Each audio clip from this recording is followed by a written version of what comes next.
Press the bell icon on the YouTube app and never miss another update.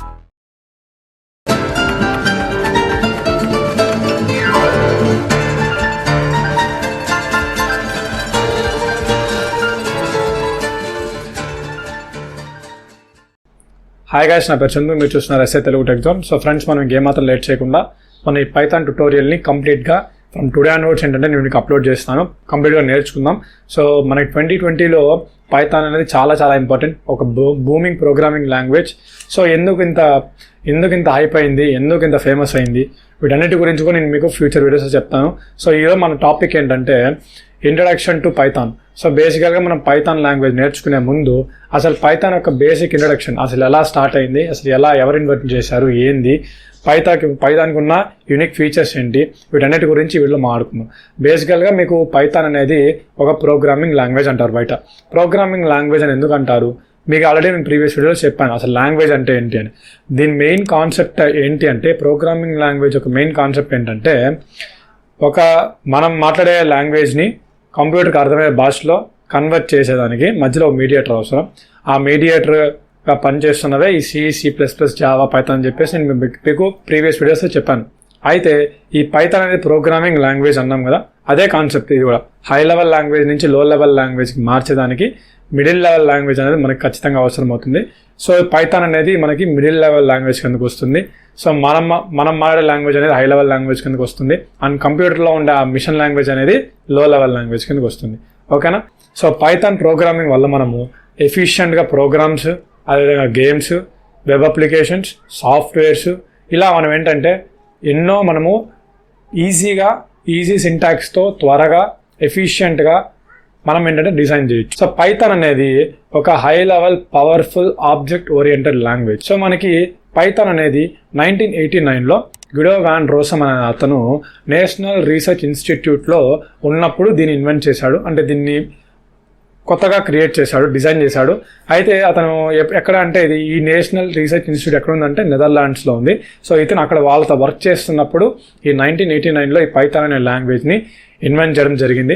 అయితే అప్పుడు అఫీషియల్గా మార్కెట్లోకి రాలేదు. దానికి 2 years టైం పట్టింది. అంటే 1991లో మనకి ఈ పైథాన్ ప్రోగ్రామింగ్ అనేది మార్కెట్లోకి వచ్చింది.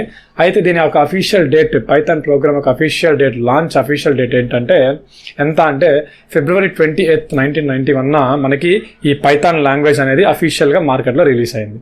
ఓకేనా? ఇప్పుడు మీకు పైథాన్ లాంగ్వేజ్ అంటే ఏంటి, పైథాన్ లాంగ్వేజ్ మనం ఏం చేయొచ్చు, అదేవిధంగా పైథాన్ లాంగ్వేజ్ ఎవరు కనుక్కున్నారు, ఎప్పుడు కనుక్కున్నారు తెలుసుకున్నారు కదా. ఇప్పుడు ఏంటంటే అసలు పైథాన్ లాంగ్వేజ్కి నేమ్ ఎలా పెట్టారు అంటే, ఎవరైతే దాన్ని ఇన్వెంట్ చేశారో ఆ గుడా వాన్ రోసమ్ అనే అతను బీబీసీలో టెలికాస్ట్ చేసేవాళ్ళు.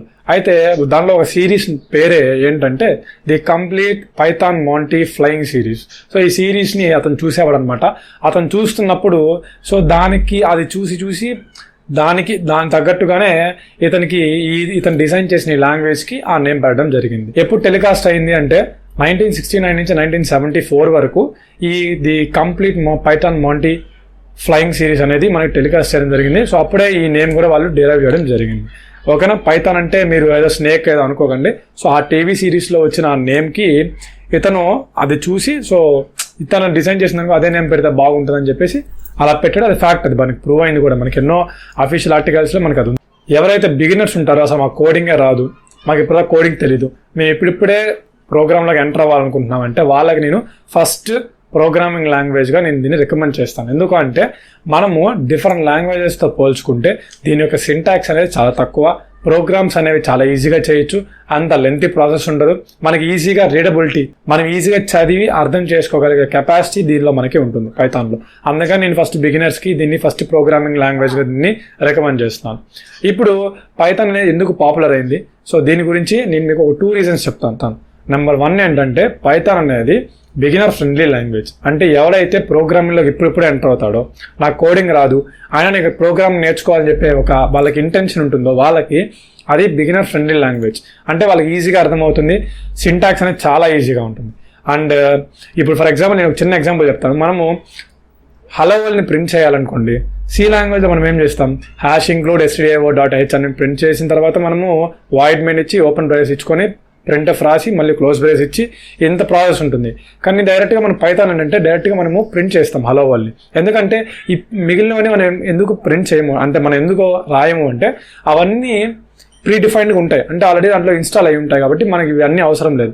డైరెక్ట్గా మనకి ఏమైతే కావాల్సిందో అదే జస్ట్ దాన్ని ప్రింట్ చేసి అవుట్పుట్లో దాన్ని మనం రన్ చేస్తాం. సో ఇది బిగినర్ ఫ్రెండ్లీ లాంగ్వేజ్ అనమాట. నెక్స్ట్ సెకండ్ పాయింట్ ఏంటంటే దీని యొక్క సింటాక్స్ అనేది చాలా సింపుల్గా ఉంటుంది నేర్చుకునేదానికి, అదేవిధంగా మనం రాయడానికి. సో అందుకోసమే ఎక్కువ మంది కూడా ఈ పైథాన్ లాంగ్వేజ్ని ప్రిఫర్ చేస్తారు, ఎందుకంటే టైం సేవ్ అవుతుంది, వాళ్ళకి ఈజీగా అర్థమవుతుంది. సో ఇన్ని రీజన్స్ ఉండడం వల్ల ఏంటంటే పైథాన్ అనేది చాలా ఫేమస్. సో మీరు అనుకోవచ్చు ఇన్ని చెప్పాడు కదా, సో ఇన్ని చెప్పినప్పుడు మీకు కనీసం దానిలో కొన్ని యూనిక్ ఫీచర్స్ ఉంటేనే కదా ఇంత పాపులర్ ఉంటుంది. ఏదో 2 చెప్పాను వాటి వల్ల అది పాపులర్ అయిపోయిందా? కాదు కదా. సో కొన్ని వీటికి యూనిక్ ఫీచర్స్ ఉంటాయి. సో నేను ఫీచర్స్ ఆఫ్ పైథాన్ గురించి నేను నెక్స్ట్ వీడియో చెప్తాను. కాకపోతే వీటిలో ఏంటంటే కొన్ని యూనిక్ ఫీచర్స్ గురించి మనం మాట్లాడుకుందాం. యూనిక్ ఫీచర్స్లో ఫస్ట్ వన్ ఏంటంటే కోడింగ్ అనేది సింపుల్. ఇందాక చెప్పిన విధంగా సింటాక్స్ అనేది చాలా ఈజీగా ఉంటుంది మనం నేర్చుకునేదానికి, అదేవిధంగా కోడ్ రాసేదానికి. అది ఫస్ట్ పాయింట్. సెకండ్ పాయింట్ ఏంటంటే పోర్టబిలిటీ అంటే ఇప్పుడు చూడండి, సపోజ్ నేను పైథాన్ ప్రోగ్రామ్ని నేను విండోస్లో చేశాను, దాన్నే తీసుకెళ్ళి నెక్స్ట్ ఇంకొక సిస్టమ్ అంటే మ్యాక్ ఓఎస్ మనకి ఉన్న దాంట్లో మనకి ఇంకొక ప్లాట్ఫామ్లో మనం అంటే ఎగ్జిక్యూట్ చేయాలన్నా రన్ చేయాలన్నా ఈజీగా చేయొచ్చు. సో పోర్టబిలిటీ అనేది మనకి ఈజీగా ఉంటుంది. ఏదర్ విండోస్లో చేయొచ్చు, లేకపోతే మీరు మ్యాక్ ఓఎస్లో కూడా మీరు ఈజీగా మార్చుకోవచ్చు. అది second point. Next third point ఏంటంటే ఫ్రీ అండ్ ఓపెన్ సోర్స్. అంటే దీంట్లో మనం ఏంటంటే కోడ్ని రీఎడిట్ చేయొచ్చు, రీమాడిఫై చేయొచ్చు, అదేవిధంగా మీకు కావాల్సిన అప్లికేషన్స్లో దీన్ని ఇంప్లిమెంట్ చేసి మీ యొక్క అప్లికేషన్ని ఇంకొంచెం అట్రాక్టివ్గా మీరు దాన్ని క్రియేట్ చేయొచ్చు. ఓకేనా, అది third point. Next fourth point ఏంటంటే ఇది ఎక్స్టెన్సిబుల్, అదేవిధంగా ఎంబెడబుల్. సో ఎక్స్టెన్సిబుల్ అంటే ఏంటంటే ఇప్పుడు సపోజ్ చూడండి, ఇప్పుడు మనం సేవ్ చేసిన ఫైల్ అనేది .java ఆ ఎక్స్టెన్షన్ ఉందనుకోండి, దాన్ని ఈజీగా మనము పైథాన్ ఎక్స్టెన్షన్లో మార్చచ్చు. సో ఎంబెడబుల్ అంటే ఏంటి, మీరు అప్లికేషన్ యొక్క పర్ఫార్మెన్స్ అనేది చాలా ఇంప్రూవ్ చేయొచ్చు. ఓకేనా, అంటే పైథాన్ అనేది ఎక్స్టెన్సిబుల్, అదేవిధంగా ఎంబెడబుల్. సో నెక్స్ట్ ఫిఫ్త్ పాయింట్ ఏంటంటే పైథాన్ అనేది హై లెవెల్ ఇంటర్ప్రెటెడ్ లాంగ్వేజ్. అంటే చూడండి, మనం ఇప్పుడు సపోజ్ వేరే లాంగ్వేజ్లో పోల్చుకుంటే మనం కొన్ని చిన్న టాస్కులు చేస్తాం. అంటే మెమరీ మేనేజ్మెంట్ అని, గార్బేజ్ కలెక్షన్స్ అని, ఇలా కొన్ని లో లెవెల్ టాస్కులు దాన్ని మనం చేస్తాం కదా. సో పైథాన్లో ఏంటంటే మనం అలాంటి లో లెవెల్ టాస్కులు చేయం, ఆటోమేటెడ్గా అదే ఇన్బిల్ట్గా చేసేసుకుంటుంది. సో మనకి అక్కడ టైం సేవ్ అవుతుంది. అందుకని పైథాన్ అనేది ఒక high level interpreted language. So sixth point ఏంటంటే దీనిలో మనకి స్టాండర్డ్ లైబ్రరీస్ ఉంటాయి. స్టాండర్డ్ లైబ్రరీస్ అంటే అర్థం ఏంటంటే ఇప్పుడు మనం వేరే లాంగ్వేజ్లో పోల్చుకుంటే ఈ లాంగ్వేజ్లో బెనిఫిట్ ఏంటంటే ఇప్పుడు సపోజ్ ఫర్ ఎగ్జాంపుల్ MySQL డేటాబేస్ని మనం వెబ్ సర్వీస్ కనెక్ట్ చేయాలనుకోండి, మనం ఏం చేస్తాం, MySQL యొక్క LB లైబ్రరీని యూజ్ చేస్తాం. అంటే దీన్ని ఇన్బిల్ట్గా మనకి ఏంటంటే స్టాండర్డ్ లైబ్రరీస్ అనేది ఇది మనకి ప్రొవైడ్ చేస్తుంది. అదే మనం వేరే లాంగ్వేజెస్లో పోల్చుకుంటే మనకు అలాంటి స్టాండర్డ్ లైబ్రరీస్ అనేవి ఉండవు. ఓకేనా, ఒకవేళ మనకి ఏదైనా కావాలంటే మన ఎక్స్టెన్షన్ అనేది మనం బయట నుంచి మళ్ళీ తీసుకురావాల్సి ఉంటుంది.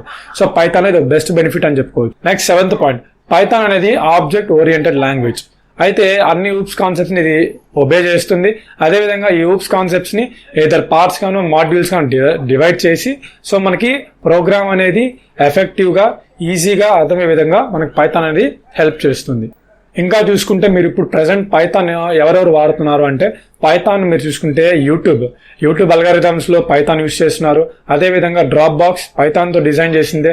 అదేవిధంగా జీమెయిల్ ప్రాసెసింగ్ ఇదంతా కూడా పైథాన్తో జరుగుతుంది. సో నేను చెప్పేది ఏంటంటే ప్రతిదీ కూడా పైథాన్ అనేది ప్రజెంట్ ఎందుకు బూమ్ అవుతుందంటే ప్రతి ఒక్కరు కూడా పైథాన్ యూస్ చేస్తున్నారు. ఎందుకంటే టైం సేవ్ అవుతుంది, అదేవిధంగా సింటాక్స్ అనేది ఈజీగా ఉంటుంది. ఇక్కడ ఇచ్చే బెనిఫిట్స్ ఎక్కువ ఉన్నాయి దీనికి. సో అందుకని మోస్ట్ ఆఫ్ ది పెద్ద కంపెనీస్ మీరు చూసుకుంటే నాసా, గూగుల్, మైక్రోసాఫ్ట్ ఇవన్నీ కూడా మనకి పైథాన్ యూస్ చేస్తుంది. సో మన ఫ్యూచర్లో కూడా ఏంటంటే పైథాన్ అనేది ఇంకా మంచి ఫ్యూచర్ని మనకి జనరేట్ చేస్తుంది. సో పైథాన్ లాంగ్వేజ్ నేర్చుకోవడం అనేది మనకి చాలా ఇంపార్టెంట్. సో ఇది మనకి బేసిక్ ఇంట్రడక్షన్ ఆఫ్ పైథాన్ గురించి. నేను మీకు నెక్స్ట్ వీడియోస్లో నేను ఇంకా ఎలా ఇన్స్టాల్ చేయాలి, ప్రోగ్రామ్స్ ఎలా రాయాలి, ఎలా డీకోడ్ చేయాలి, ఇవన్నీ కూడా నేను మీకు ఫ్యూచర్ వీడియోస్ చెప్తాను. మీరు నాకు చేయాల్సిన ఒక హెల్ప్ ఏంటి అంటే మా వీడియోని చూసినప్పుడు నచ్చితే లైక్ చేయండి, అదేవిధంగా మీ ఫ్రెండ్స్ అండ్ ఫ్యామిలీ మెంబర్స్కి షేర్ చేయండి.